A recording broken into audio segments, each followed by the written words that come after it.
ça vient. Si c'est l'attaque vient d'Amalek, c'est que quelque chose est rentré sans que tu te rendes compte et c'est en train de paralyser la maison de Dieu. Est-ce qu'on est ensemble? Amen. C'est pourquoi on se répand, pour que Dieu nous révèle. Alléluia. Amen. Gloire à Dieu. Amen. Et puis c'est des petites choses. C'est des petites choses. Amen. Amen. Donc par exemple ce matin là, j'ai trouvé une même dans l'église. Ah oui, j'ai trouvé une dans l'église. Je n'ai pas vu. J'ai envoyé. Je ne sais pas si tu as vu ton WhatsApp tout de suite. Je ne sais pas qui était là, madame Amici, mais c'est pas toi, hein, c'est un truc. Mais il faut faire attention. Oui, mais c'est grave ça. Tu vois, je n'ai pas vu ça. Je pense que je vais me repentir quoi. Moi je me répands en public. Comme c'est un péché public, je fais ça en public. Je n'ai pas vu ça. Vous voyez ça? C'était à ce Pentecôte, on a fait une offrande pour les orateurs. Vous voyez ça? Mission de distinction. Notre offrande à pasteur Mohamed Sanogo. Ça, c'est sacrilège. Toute offrande est faite à Dieu. Jamais un homme. Toute offrande dans la maison de Dieu. On ne peut pas offrir. Quand je demande d'honorer la grâce dans la vie d'une personne, c'est honorer Dieu. On ne fait pas l'offrande à quelqu'un. C'est un cadeau d'anniversaire. Écoutez, mais ça, c'est distribué aux gens. Vous comprenez? Moi, je ne sais pas. Les gens font, notre équipe on a imprimé, et puis on a distribué. Donc si tu veux se mettre dans la vie du pasteur, vous faites. Je n'ai pas vu. C'est-à-dire c'est sorti dans le dos. C'est-à-dire, il n'y a pas un moment donné, vous comprenez non? Il n'y a pas un moment donné où j'ai pris le temps, je sais pas, pour valider et invalider. Mais parce qu'on a tellement de choses à faire, on est tellement occupés que bon, les frères ils travaillent. Mais ça paraît simple. En fait, ils ont trouvé bon, comme d'habitude, on va dire de faire des offrandes. Je veux dire, ce n'est pas de mauvaises intentions à l'origine. Comme on dit, ah, on va recueillir des offrandes par rapport aux serviteurs de Dieu. On va recueillir des offrandes par rapport aux serviteurs de Dieu. Donc, pour faciliter, on a pris des enveloppes. Mais maintenant, tu vois que la limite, c'est spirituel, abrahamique, mais en même temps, isaïutique. Ça donne amalé. Donc, l'offrande, c'est pour Dieu. Là, ma photo. Regarde, tu vois, c'est léger, mais vous pouvez sous-estimer ça. Mais ça sont des choses qui peuvent attirer l'esprit. Tu vois? Je n'ai pas suivi ça, mais c'est après. Je m'étais rendu compte. Et j'ai appelé les responsables. J'ai dit, mais fallait me dire, j'ai pas vu. J'ai pas vu. Pendant qu'on était en train de faire ce protocole, c'était tellement puissant. Il y avait la grâce de Dieu. Mais j'ai commencé à me repentir. C'est des choses que j'ai pas vu. Ouais. Pendant les moments de louange, il y avait trop de jeux de lumière. André, boîte de nuit. Mais attends, on n'est pas dans une boîte de nuit. Vous comprenez? Il y a des choses qui relèvent du monde. C'est ce qu'on appelle la profanation. C'est du monde. Tu ne peux pas amener le monde dans la maison de Dieu. Vous comprenez? Mais ça, c'est pas nous. Je ne sais pas si vous comprenez, mais on n'a pas su arrêter les gens.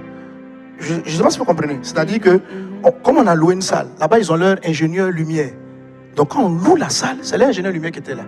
Donc, il fait les jeux de lumière. Mais nous, c'est notre culte. Tu vois? Donc, on n'a pas anticipé pour aller dire à la personne, mon ami, ici, là, on worship. On n'est pas en boîte, on n'est pas venu danser. On vient adorer le roi. Et puis les gens chantent et puis la lumière passe partout. Quelle est cette histoire? De quelle boîte de nuit?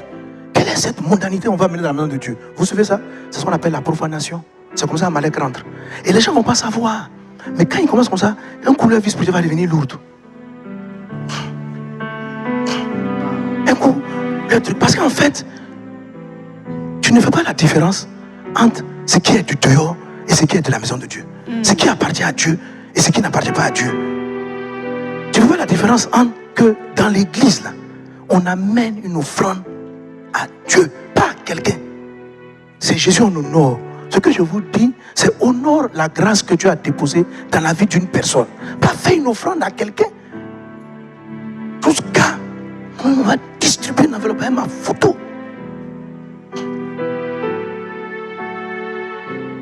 Et puis donc tu es là, quand tu prends l'enveloppe, tu ne donnes pas à Dieu. Tu fais l'offrande à passer ça là-bas. C'est tout de suite, j'ai vu ça. Hein? Je crois que c'est quelqu'un qui a fait pour moi. C'est quelqu'un qui a fait pour m'envoyer une offrande. Donc, je rentre comme ça, puis je tombe là-dessus. Il dit, c'est quoi ça? Dans la loge tout de suite là. J'ai tombé à genoux, j'ai comme ça. J'ai dit, Jésus, pardon. Jésus, pardonne-moi. Pardonne-moi. Pourquoi c'est mon péché? Parce que je suis le pasteur. Je suis le responsable. Ça veut dire quoi?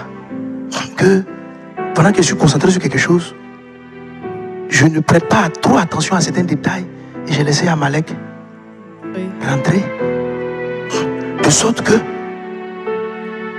puisses honorer et faire une offrande à un homme. Donc j'ai envoyé aussi à Daniel Nicole. J'ai dit, toutes ces enveloppes-là, déchirez-les. Plus jamais, je vous demande.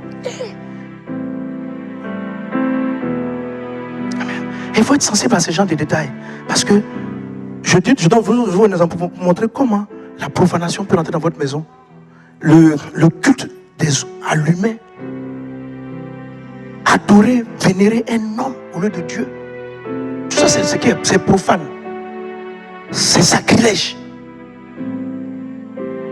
Le culte est pour Jésus. Il est le seul digne de recevoir les honneurs, la gloire, les offrandes, les acclamations, la célébration. Il est le seul digne. Il est le seul digne. Il est le seul digne de nos offrandes. Il est le seul digne de notre louange. Il est le seul digne. Il est le seul digne. Il est le seul digne. Alléluia. Gloire à Dieu. Donc, je sais que Dieu, dans sa grâce divine, va m'accorder de voir ce que je n'ai pas vu. Amen. Mais au moins, j'ai vu ça. Au début, là, je dis, non, jamais repenti seul. J'ai laissé ça quand je venais ici. Puis, je dis, j'ai envoyé les sociétés. J'ai dit, les gars, déchirés, mais je voulais garder ça en secret. Et puis, traiter ça en interne, quoi. Et puis, je me dis, mais je ne sais pas que ça a été distribué dans la salle. Je ne sais pas qu'il y a beaucoup de gens qui ont vu. Tu ne vas pas te repentir à toi et puis tes leaders. Quel est le message à donner aux gens ce jour-là? Tous les jeunes pasteurs qui étaient là, qui te prennent comme modèle, tu viens de leur dire qu'ils n'ont qu'à prendre des offrandes pour eux. Ce jour, c'était distribué. Tu viens de prêcher un message. Tu viens de leur dire, dans le ministère, prenez des offrandes pour eux. Donc il dit, si tu veux te repentir de cette enveloppe-là, il faut le faire devant caméra. Hein? Parce que, pour que les gens sachent que c'est une erreur, c'est un manque de vigilance, c'est un manque de vigilance. Donc je suis responsable, j'ai péché contre Dieu. J'ai péché contre Dieu. J'ai dit, mais ce n'est pas toi, c'est moi. Pourquoi c'est moi? Parce que Dieu t'a confié une tâche. Donc tu es responsable. Tu peux ne pas être coupable, mais tu es responsable. Et si tu es responsable, tu te répands. Et quand tu te répands, Dieu te montre comment tu t'en sors. C'est comme ça. Tu es responsable.